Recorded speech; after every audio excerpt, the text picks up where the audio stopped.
প্রিয় দর্শক, হাজির হলাম ভাইরাল ডিমের মশলা নিয়ে। ইদানিং দেখছি এই ডিমের মশলাটি অনেকে অনেকভাবে করছে, কিন্তু আমি একটু ব্যতিক্রমভাবেই করছি, যেটা খেতে আসলে অসম্ভব মজার। যারা এখনও খাননি অবশ্যই তারা এইভাবে ট্রাই করে দেখবেন। আমি আশা করি আপনাদের অনেক বেশি ভালো লাগবে এই ডিমের মশলা।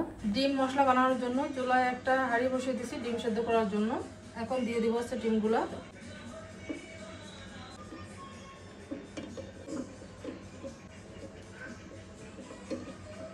ডিমগুলো আগে সিদ্ধ করে নিব, এরপর হচ্ছে ডিম মশলাটা তৈরি করব। ডিমের মশলা করার জন্য আমি এখানে 3টে শুকনো মরিচ ভেজে নিব, সাথে কাঁচা মরিচও দেবো 2টা। এখন এই মরিচটা ভেজে নিব। আপনারা চাইলে শুধু শুকনো মরিচ দিয়েও করতে পারেন বা কাঁচা মরিচ দিয়ে মশলাটা করে খেতে পারেন। আমি 2টা মরিচ দিয়ে করবো, কাঁচা মরিচও দেবো আর শুকনো মরিচও দেবো, এতে করে খেতে অনেক বেশি টেস্ট হবে। মরিচটা যখন ভাজা আসবে তখন দেবো হচ্ছে লবণ। আমি এই মরিচ আর লবণ এই দুটো হচ্ছে টেলে নিয়ে এরপর হচ্ছে গুঁড়া করবো, এই জন্য হচ্ছে লবণটাও দিয়ে দিলাম এই মরিচের সাথে। আপনারা চাইলে এগুলো আলাদা করেও গুঁড়ো করতে পারেন বা আলাদা মরিচটা ভেজে কষলিয়ে তারপর হচ্ছে মশলাটা তৈরি করতে পারেন। তো আমার কাছে এইভাবে করলে আরও বেশি ভালো লাগে। লবণ আর মরিচটা ভেজে নিয়ে হয়ে গেছে, এখন একটু গুঁড়ো করবো। শিল্পাটা ঢেলে দিলাম।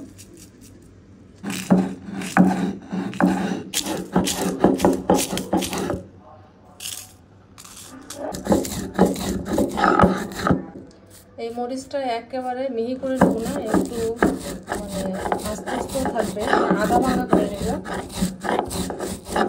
মরিচটা বাটা হয়ে গেছে। ডিমগুলো সেদ্ধ হয়ে গেছে, এখন ডিমগুলো ছেড়ে নিই।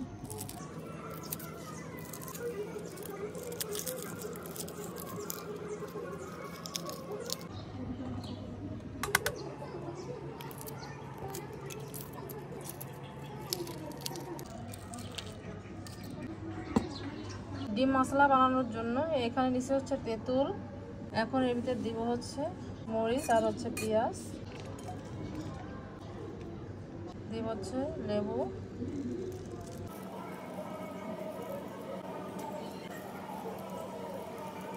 এখন দিব হচ্ছে ভাজা জিরার গুঁড়া, দিব ম্যাগি মশলা। এতে করে সুন্দর একটা ফ্লেভার আসবে, চেষ্টা করবেন ম্যাগি মশলাটা দেওয়া। আর না থাকলে চাট মশলা দিতে পারেন এখানে, আর যদি তাও না থাকে তাহলে বাদ দিয়ে দিতে পারেন। টকটাকে ব্যালেন্স করার জন্য দিয়ে দেবো হচ্ছে চিনি, আর চিনিটা দিলে খেতে অনেক টেস্ট লাগবে।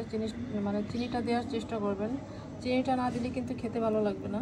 আর দিব হচ্ছে চাটনি, আর এটা হচ্ছে তেঁতুলের চাটনি। আপনারা চাইলে এখানে আমের চাটনি বা অন্য কোনো চাটনি দিতে পারেন। এখন এটা দিয়ে দেবো।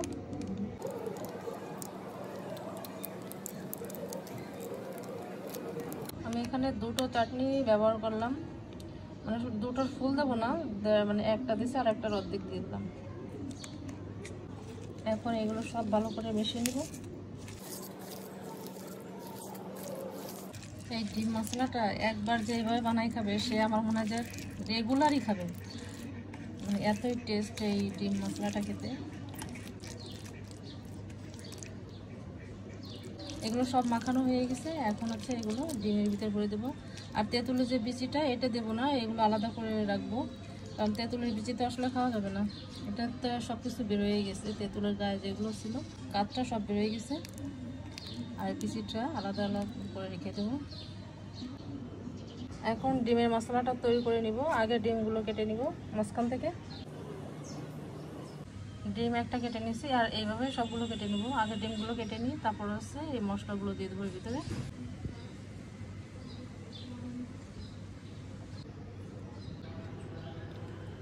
এখন এই ডিমের ভিতরে মশলাগুলো ভরে দেবো।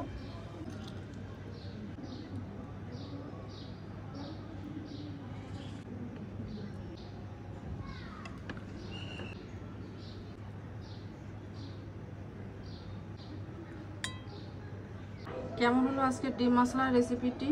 আপনারা খেয়ে অবশ্যই আমাকে কমেন্ট করে জানাবেন, আর যদি ভালো লেগে থাকে তাহলে লাইক কমেন্ট শেয়ার করে দেবেন।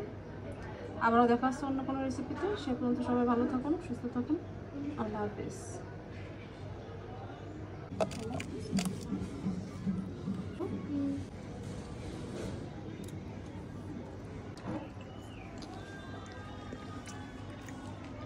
কেমন লাগে?